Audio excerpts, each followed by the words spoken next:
We're here at the Red Pill Expo. I'm here with Josh Sigurdson. He is the CEO and a reporter for World Alternative Media. If you haven't seen them yet, you need to check it out. They do some fantastic work.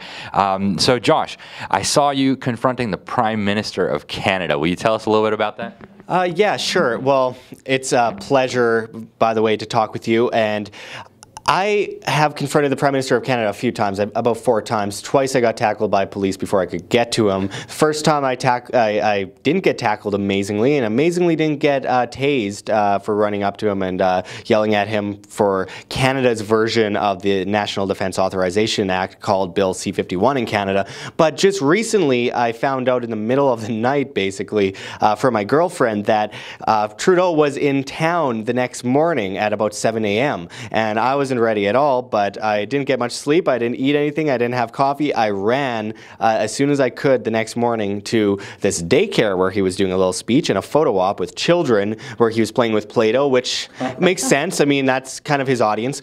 And I decided I was going to confront him after the children were out of the room. Obviously, they're about 4 years old. If they're 8 or 9, maybe I might consider asking him some questions, but I don't want to be too harsh with little kids. You know, 3 or 4 is way too young to be yelling at a guy in front of them, you know. I don't want anyone crying. I don't want that in the newspaper. But sure enough, the photo op ended. They rushed the kids out of the room like they didn't care about them. And the press conference was about to begin. But the press corps from the Prime Minister's office came up to me and told me that I need to ask one of these scripted questions. They showed me a list. And communist country, right? I refused to ask any of those questions. I wanted to ask my own question, and they wouldn't have it. So what we did was I stood off to the side. I was waiting about 4 or 5 hours, and as I said, I was quite tired and quite hungry, and no one should mess with me when I'm quite tired and quite hungry. I waited for a bit of a dip between the questions, and I started shouting my question about the carbon tax. I said, how do you justify making people have to choose between heating their homes and feeding their families during the winter in Canada? Because he talks about how much he cares about the poor, right? All these do-gooder leftists that actually promote poverty think they, or claim they are helping the poor by regulating, taxing, and basically shoving these poor people down a bottomless pit of debt. And that makes them, it puts them in servitude, because then they have to decide between getting a ladder up from the government or the banking system or staying at the bottom of that debt pit. So I kept asking this question about the carbon tax. He wouldn't have it. He said, "Sir, please, you're interrupting. I'm talking to someone," which he wasn't. And I mean, maybe there's voices in his head. I'm not going to judge. But what happened was finally the security started shoving me side to side and shoving me against the wall, grabbing me by the neck, and eventually they tried to rush me out of the room. I bided my time a little bit by saying I couldn't find my backpack, and that has my equipment in it. I saw it right over there, but I claimed that I couldn't find it, so I'd have a little bit more time in that room. So they said, "Okay, we'll find it." And they looked around. "Is that it?" "No," even though it was. "Is that it?" "No." And eventually they just said, "Okay, you know what, whatever, I'm pulling you out of the room." And at the last second, I called him a scumbag, and I told him, "Shame on you and your globalist counterparts," which is a really good feeling, knowing people in Canada that are libertarians or voluntarists like myself. They all want to say this to the Prime Minister, and I am an opinion host, and I'm happy to have that opinion, and I did it for countless people in Canada that wanted to do it. But of course, once I got home and watched the news, they claimed that I shouted at the Prime Minister. No, I swore at the Prime Minister in front of a bunch of small children who were nowhere in earshot, by the way. So the usual media fake news nonsense. And actually there were 45 articles written about my confrontation, and all but one were the same copy and pasted hack job that they took for the Huffington Post, CBC, CTV, Global, the Daily Caller, and I can go on and on and on. They all used the exact same copy and pasted article claiming I was claiming to be a member of something they called in asterisks, World Alternative Media in lowercase.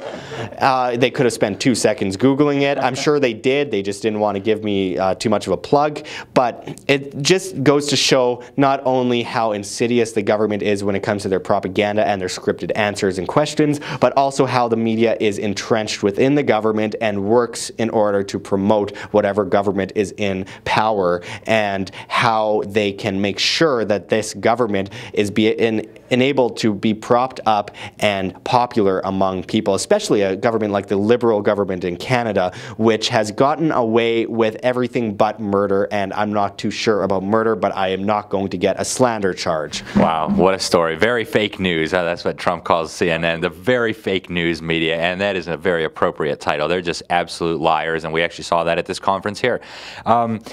So tell us a little bit about some of your favorite things that you've done. I know you've gone to some of the Bilderberg conferences. I have as well. Maybe we've even seen each other there. I think you confronted, was it Rex Tillerson, some people like that. So what were some of your favorite things that you've done in this role? Well, I will say I haven't actually gotten to the Bilderberg conference. I've confronted a lot of politicians. I've confronted several Bilderberg members. I haven't been able to get there, mostly because I'm on a YouTube budget and they cut us 90%. But I mean, I've confronted David Frum, Bush's speechwriter. That was actually the second video I ever did back in 2013 in March. And I've confronted Conrad Black, who was on the steering committee of Bilderberg Group from 1981, I believe, until I think when he went to jail back in the middle of the early 2000s. He went to jail for a whole host of things. You can look that up for yourselves. He was entrenched within the globalist order that we talk about so much.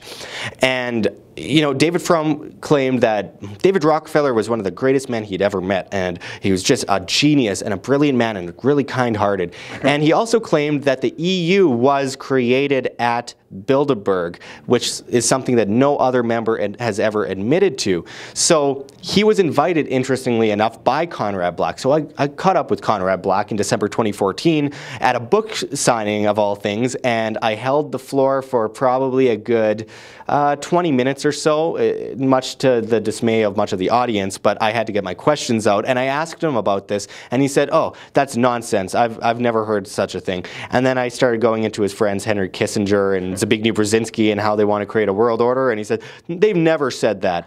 And then I pointed to the book in the bookstore where he was doing the signing called World Order by Henry Kissinger, and he's like, "Oh, well, I don't know if he means that." So, I mean, I caught him in this. He claimed that there's no collaboration among Bilderberg members to enact or put in place the the European Union, I should say. And interestingly enough, just last year there was a leak in Bilderberg documents, and it was a substantial leak. I went through these documents. There must have been about 1,000 of them going back to the 1970s that I went through, a conversation from the group. And Conrad Black's on that list, and right in the text, almost half of what they spoke about was how to create a European Union, as well as a North American Union, and how to take down those Russians, those evil Russians. So again, when they lie like this, we have no other recourse but to be suspicious of them, and we have every reason to question them. And as long as they're silent, we continue to question them, because that's the only way we can actually get to the truth of these matters. So I'm a big fan of confronting Bilderberg members. I love it. It's one of my favorite hobbies. I've also confronted Bill Morneau, the finance minister of Canada, who went to Bilderberg a few days later. And interestingly enough, right before he went, he sold off the rest of Canada's gold and told us that gold had no value. So you can tell where these people's minds are at. So it's always fun, and I always advocate people picking up even an iPhone and going after some of these politicians and severely questioning them. I mean, make them go home with tears in their eyes after you question them, because they deserve it, because they are keeping the truth from you, and they are doing everything in their power to coerce, extort, and basically pillage the world as the world order, and make sure that we as individuals must be part of this massive collective, this structure that pushes us into debt servitude, that pushes us into an absolute control complex where we can't have a say in our own individual life, which is the meaning of life, liberty. What else is there to life than individual liberty? I mean, it is literally it speaks for all of the definition of individual liberty, where it comes down to how you as an individual can take care of yourself. Because you can't tell other people what to do, but you can tell yourself what to do. And if they take that away, then what else is left? That's right. Great points. You made me think of David Rockefeller with the book. I don't know if you've ever seen Memoirs. He said, so they thought I was a conspirator trying to build a world order, and if that's the charge, I'm guilty and I'm proud. These people are just incredible. They'll put one thing in the book, and then they'll tell you another. They'll just lie straight to your face like it's nothing.